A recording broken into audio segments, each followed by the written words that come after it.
ఊర్లో వాళ్ళతో మాట్లాడమని చెప్పినాను. ఆయన జమ్మలమడుగు శ్రీనివాసులతో మాట్లాడినారు, అదే మాదిరిగా బడ్డెడి గౌరమ్మతో మాట్లాడినారు, అదే మాదిరిగా బడ్డెడి నారాయణతో మాట్లాడినారు, అదే మాదిరిగా జమ్మలమడుగు హరితో మాట్లాడినారు. ఆ తర్వాత ఈ గుడి కట్టడానికి వాళ్ళందరూ సమ్మతించిన తర్వాత నాకు వాళ్ళు సమ్మతించినారు, మనము గుడి పని ప్రారంభించవచ్చు అని చెప్పారు. సమ్మతించినారా లేదా బాబా నువ్వు అంతవరకు చెప్పు. అవునా కాదు? సమ్మతించినారు. గుడి వేలూరుగిరి కట్టించేదానికి వీళ్ళందరూ కూడా సమ్మతించినారా లేదా? సమ్మతించినారు.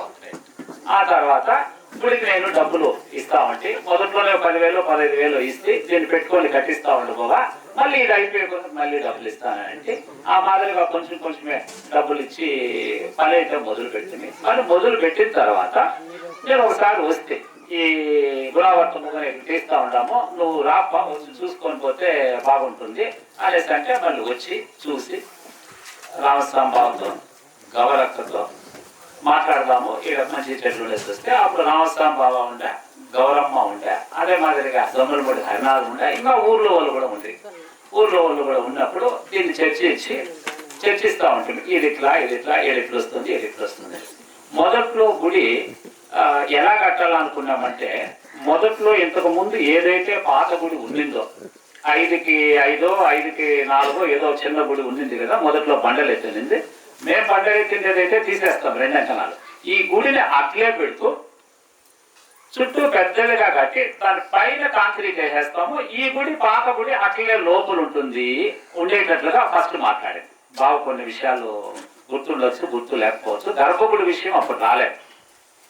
మనం మొత్తం పైన గుడి కట్టేస్తే లోపల కూడా అట్లే ఉంటారు అనేసి ఆ విధంగా కట్టాలనుకుంటే పైన కూడా మనం మొత్తానికి కాంక్రీట్ వేస్తాం. లోపల చిన్న గుడి మన గర్భగుడి ఏదైతే ఉందో అది అదే మాదిరిగా ఉంటుంది. ఉన్నీళ్ళు వెళ్ళేసి ఆ విధంగా మొదట ప్లాన్ చేసింది. ఈ విధంగా ఫౌండేషన్ చుట్టూ తీసి మొదలు పెట్టే సందర్భంలో నేను వస్తే అంతా చర్చిస్తే ఎట్లా అవి మంచి చెడ్డ అని మాట్లాడేటప్పుడు హరినాథం కూడా ఉండే. హరినాథం కూడా వండుకొని నన్ను మాట్లాడు, అతను నాకు బాగుంది కాబట్టి 7 కొంచెం ఇట్లా వెడల్పుగా కనుక కడితే మేము మాలేసుకుంటాము, ఆంజనేయ స్వామి మాలేసుకుంటాం. మాలేసుకున్నప్పుడు మాకు కొంచెం ఇంకొంచెం బాగా సౌకర్యంగా ఉంటుంది, రాత్రిపూట ఇక్కడ కూడా పండుకుంటాము అనేసి అడిగినాడు.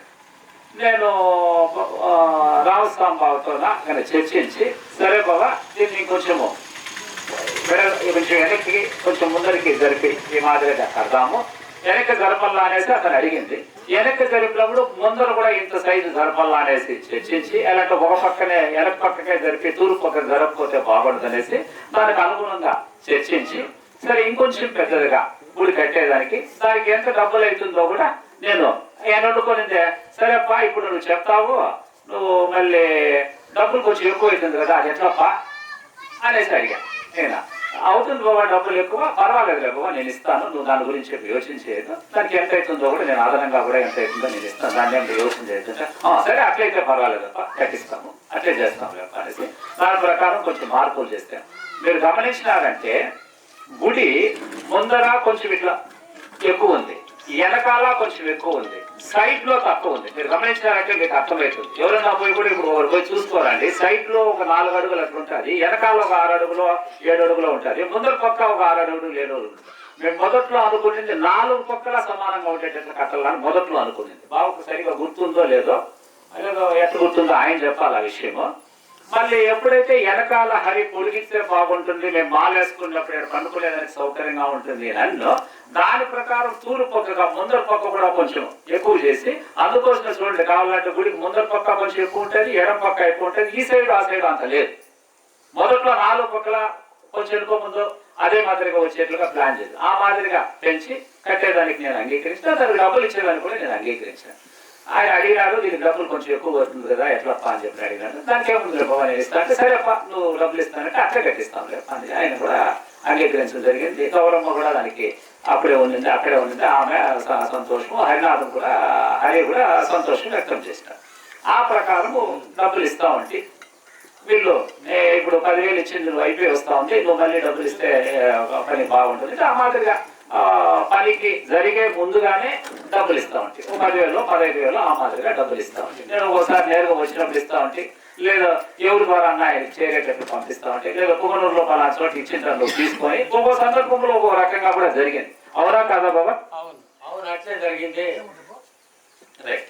ఆ తర్వాత మళ్ళీ ఇలా గుడి దాదాపు ఒక అర్ధం ముక్కాలు పని జరిగిన తర్వాత అప్పుడు కాంక్రీట్ వేయలేదు పైన.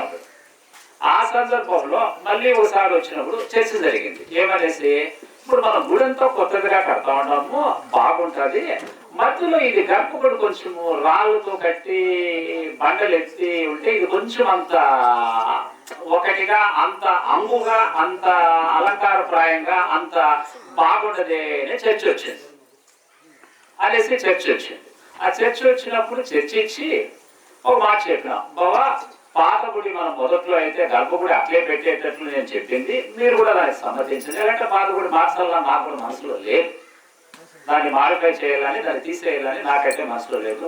నేను ఆ విషయం వాళ్ళతో చర్చించడం కూడా లేదు మొట్టమొదట్లో. మళ్ళీ ఇట్లా ఇప్పుడు అయితే ఇట్లా చూడప్ప ఇది ఇట్లా వస్తా ఉంది ఇట్లా వస్తా ఉంది అని నలుగురు చేరినప్పుడు అనుకుంటుంది. నాకు వచ్చినప్పుడు అనుకున్నప్పుడు నేను వండుకొని, సరే ఇది బాగానే ఉంది, అంతా ఒకటిగా కట్టే బాగుంది, అయితే దీనికి వాళ్ళు సమ్మతించాలి ఒకటి. రెండోది, సమ్మతించే దానికంటే కూడా ముఖ్యమైనది, ఈ గర్భగుడి తీయాలనంటే గర్భగుడి కట్టాలనంటే దాని మీద మేస్త్రిలో మన్నో రాయో కాలో చెయ్యో ఈ విగ్రహం మీద పడితే అది మంచిది కాదు, అరిష్టం అవుతుంది ఊరికి కానీ మనుషులకు కానీ, మేము కట్టించే వాళ్ళు మాకు కానీ, మధ్యలో ఉండే మనిషి ఆయనకు కానీ అందరికీ అరిష్టం అవుతుంది. ఇది మంచిది కాదే అని ఆలోచిస్తాం. ఆలోచించిన తర్వాత సరే విగ్రహం తీసి పక్కనే అన్న పెట్టేసి, వేరే పాత గుళ్ళు ఎట్లా కట్టినారని విచారిస్తే విగ్రహం తీసి ధాన్యంలో పెట్టేసి, ఆ తర్వాత గుడంతా పూర్తయిన తర్వాత మళ్ళీ విగ్రహాన్ని పునఃప్రతిష్ఠ చేసి, పునఃప్రతిష్ఠ అంటే మళ్ళీ రెండోసారి ప్రతిష్ఠ చేసి పెడితే సరిపోతుంది అని కొంతమంది సలహా ఇచ్చారు. దానికి నాకు అంత మనసు ఒప్పుకోల. పునఃప్రతిష్ఠ ఉండే గుడి దేవుణ్ణి తీసి మళ్ళీ పెడితే ఏదన్నా తేడా జరిగితే, తమలపాకు చుట్టమంతో పొరపాటు ఏదన్నా జరిగితే, ఊర్లోనో మనుషులకో ఇంకెవరికన్నా ఏదన్నా జరిగితే దీనివల్ల జరిగింది అనే ఒక చెడ్డ పేరు వస్తుంది.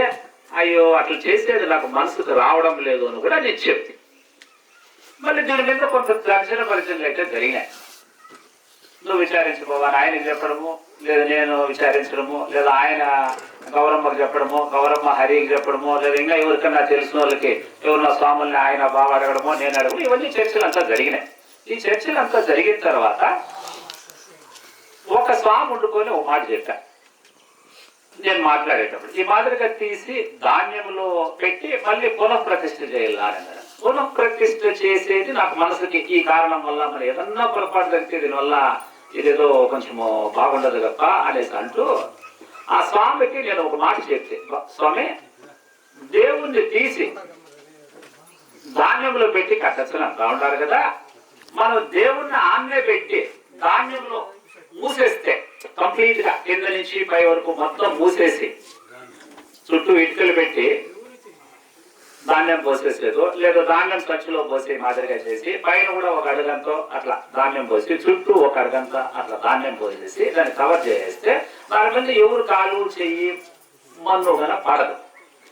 అప్పుడు మనము పునఃప్రతిష్ఠ చేయాల్సిన అవసరం రాదు. అయితే ఒకటి చేయాల్సి, అట్లా చేస్తే ఒక పని చేయాలి తప్ప మీరు హోమం చేసి పూజ చేసి మళ్ళీ పునః పూజలు చేయాల, పునః ప్రతిష్ఠ లేదు. అర్థమైతే ఉందా మీకు తేడా? దేవుణ్ణి తీస్తే అక్కడి నుంచి పునః ప్రతిష్ఠ చేయాల.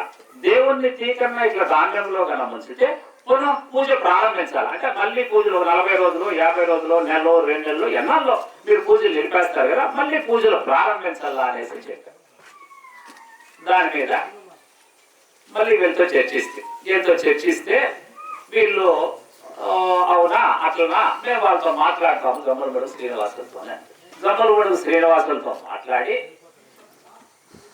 వాళ్ళు కూడా మొదట్లో గర్భగుడి తీసేదానికి ఒప్పుకోలేదనేసి చెబుతూ, ఎప్పుడైతే ఈ మాదిరిగా ధాన్యములో మూసేసి దేవుణ్ణి తీకన్నా చుట్టూ రాళ్ళు బండలు మాత్రం దేవుని తగలకన్నా తీసేసి ఏమాత్రం అరిష్టం కాకన్నా చేస్తాము, చేస్తే బాగుంటుంది అనేసి ఒక స్వామి ఎవరైతే సంప్రదించినారో బెంగళూరులో నేను సంప్రదించిన వేరే వాళ్ళు అడిగితే మాట ఇది చెప్పి ఇది బాగోపోయిందో వాళ్ళకి చెప్పాను.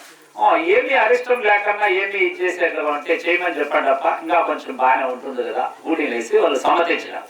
అవునా కాదా? అవును అవును సమ్మతించినారు. ఆ తర్వాత దాని ప్రకారము గుడి పనులు ఇంకా కొంచెం ముందుకు పోయినాయి. ముందుకు పోయిన తర్వాత గుడి పనులు ఇంకా అప్పుడు ధాన్యంలో ఇచ్చేసి గుడి మిగతా చుట్టూ ఉండే బండలంతా పైన ఉండే బండలు చుట్టూ ఉండే ఈ మామూలు రాళ్ళు అన్ని తీసేసి పని జరుగుతా ఉంది. ఈ మాదిరికి మళ్ళీ కొద్దిగా డబ్బులు ఇస్తా ఉంటే మళ్ళీ మిగతా పనులు జరుగుతా ఉన్నాయి. ఒకసారి వారానికి, ఒకసారి 15 రోజులకి, ఒకసారి 10,000 ఇస్తాను. ఇది అయిపోయి వచ్చింది తప్ప అంటే మళ్ళీ ముందుగానే డబ్బులు ఇస్తాను. ఇలా జరుగుతూ ఉండేటప్పుడు నాకు ఒకసారి మన ఊర్లో నుంచి ఫోన్ చేసి ఊర్లో ఏదో గుడి గిడి కట్టిస్తా ఉంటాడు, మధ్యలో గర్భగుడి హరి కట్టిస్తా ఉన్నాడు అనేసి నాకు వార్త వచ్చింది.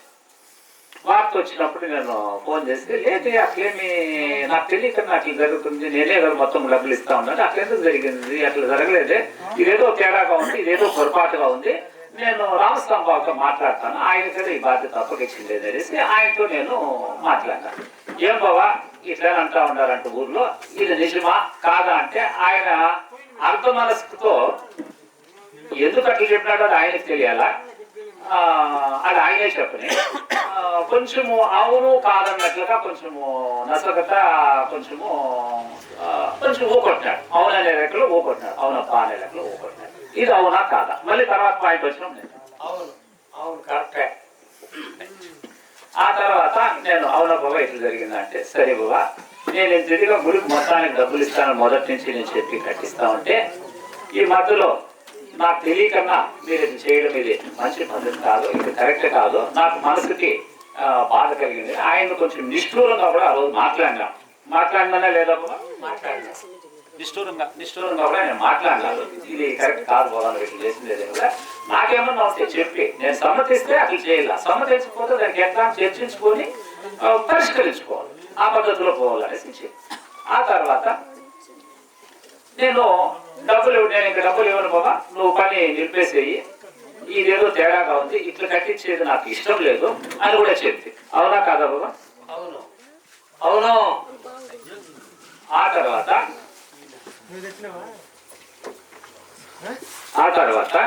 నేను డబ్బులు ఇచ్చేది నిలిపేసినా కూడా వీళ్ళు నా వారం దినాల్లో ఏమో గిరి దగ్గర ఎక్కడైనా చెప్పి డబ్బులు తీసుకోవచ్చు కదా అని వీళ్ళు పనులు కూడా చేసినారు. అప్పుడు నాకు తెలిసే విషయం 4 దినాలు వారం దినాలు నా డబ్బులు అయిపోతే కూడా వీళ్ళు పనులు చేసినారు.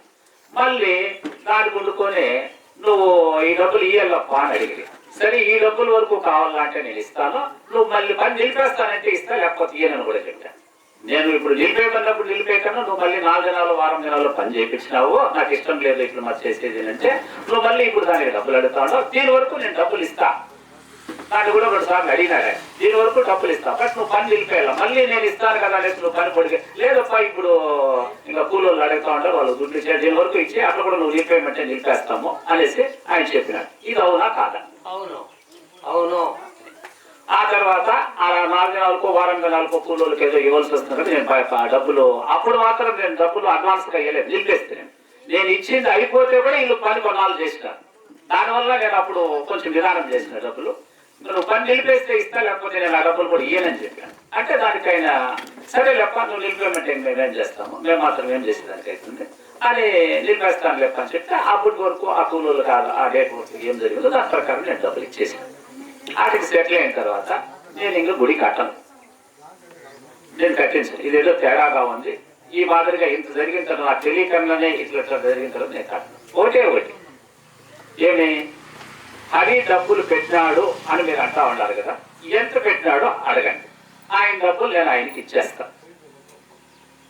నా మనసుకు వచ్చినట్లు ఎంత విశాలంగానో ఎట్లో నా శక్తి కొద్దీ నేను కట్టిస్తాను. సమ్మతమా అడగండి. ఒకటి అది ఒకవేళ సమ్మతం లేకపోతే నేను డబ్బులు పెట్టినా కదా ఇంతవరకు ఎంత పెట్టానని కూడా మీకే తెలుసు కదా, మీ ద్వారానే కదా ఇచ్చినా కదా, నా డబ్బులు ఇచ్చేయండి. మీరు ఆ గుడి మీరే కట్టించుకొని హరినే కట్టించుకొని ఎవరన్నా కట్టించుకొని మీరు ముందుకు పోండి, అది కూడా నాకు సమ్మతమే అనేది ఈ 2 అవకాశాలు చెప్పిన. ఇది అవునా కాదా? అవును రైట్. ఇప్పుడు ఆ తర్వాత ఏం చేసినాము, హరితో వీళ్ళు మాట్లాడి, గౌరమ్మ రామస్వామి వీళ్ళు మాట్లాడి, హరి చూడు ఈ గుడి మిగతాది కట్టించేదానికి నాకు శక్తి లేదు. మామ డబ్బులు ఇచ్చి, మామ ఇంత డబ్బులు పెట్టినాడు, అప్పటికే సుమారుగా డబ్బులు పెట్టి ఆ డబ్బులు ఆయనకి ఇచ్చి మిగతా డబ్బులు వేసి గుడి కట్టించేదానికి నాకు శక్తి లేదు. రెండోది, గుడి నేనేదో మొక్కుని దానికోసం నేను గర్భుడికి ఖర్చు పెట్టినాను. ఆ డబ్బులు నేను తీసుకునేదానికి కూడా, గిరిమాం దగ్గర తీసుకునేదానికి కూడా నాకు ఇష్టం లేదు. నేను కట్టించేదానికి నాకు శక్తి లేదు. ఆయన దగ్గర మళ్ళీ నేను పెట్టిన డబ్బులు తీసుకునేదానికి కూడా నాకు ఇష్టం లేదు. ఎందుకంటే నేను మొక్కున్నాను అని చెప్పాను. అవునా కాదా? ఈ విషయం నాకు తెలియదు. ఇప్పుడు చెప్పండి విషయం, ఇది నాకు తెలదు. అది పని నిలిపేసిన తర్వాత తెలదు, నాకు తెలదు. మీరు మాట్లాడుకోండి. అది సరే, రైట్ రైట్. ఇది చెప్పిన నేను చెప్తా ఉన్నా, అది అవునా కాదా అనేసి హరినాథం కూడా చెప్పను. నేను ఈ 2 ఆప్షన్లు ఫస్ట్ ఇచ్చినప్పుడు ఈ హరినాథం కూడా ఎలా అంటే వీళ్ళతో మాట్లాడి చెప్పినాడు, ఆయన గుర్తులేదంటా ఉన్నాడు. ఆయన అవునా కాదా అని చెప్పని నేను చెప్పేది నేను చెప్తా ఉన్నా, ఆయన కూడా చెప్పేది తప్పేం లేదు. నాకు ఇది నిజమా కాదా అనే విషయం కూడా ఆయన చెప్పాను. మళ్ళీ నేను ఒకటి చెప్పిన, మళ్ళీ నేనేం చెప్పినానంటే, పోతే పని నాకు డబ్బులు ఇచ్చి ఆయన గడి పూర్తి చేసేదానికి శక్తి లేదు అని అంటే నా డబ్బులు ఇచ్చేది వద్దు, నేను పెట్టిండే డబ్బులు ఇచ్చేది వద్దు.